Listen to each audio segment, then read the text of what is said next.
give you an insight into the wider reason we want to be involved in international institutions like the IMO.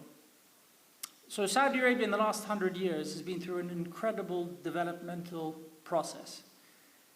Where we were, where we are, two totally different places. And I tell people often, my grandfather went to work on horseback, my father flew fast jets in the Air Force, and my cousin was the first Arab Muslim in space.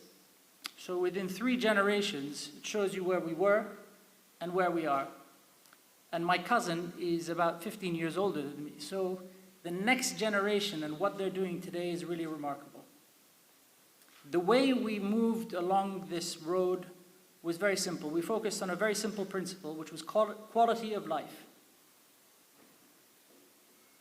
You start simple and you learn very quickly how much is involved to create a better quality of life for your people.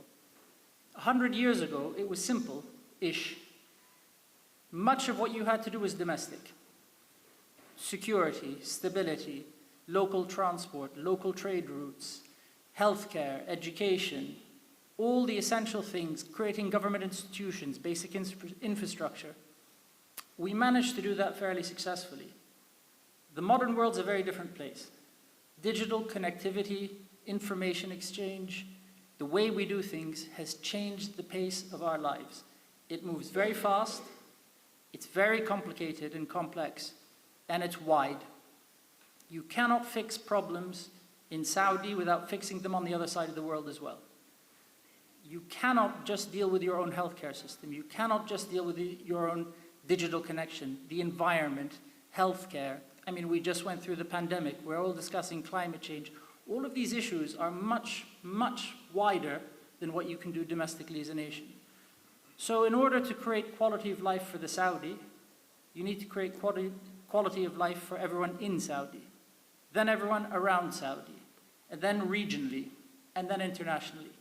Now, I'm not suggesting that Saudi Arabia is going to improve the whole world on its own, but that's why we want to be involved in international organizations. This is why we're trying to step up and play a bigger role, not just listening to what's happening, but to be part of the change and part of the decision making.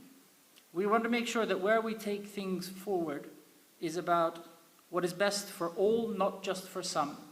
It's about what represents our part of the world as well as others.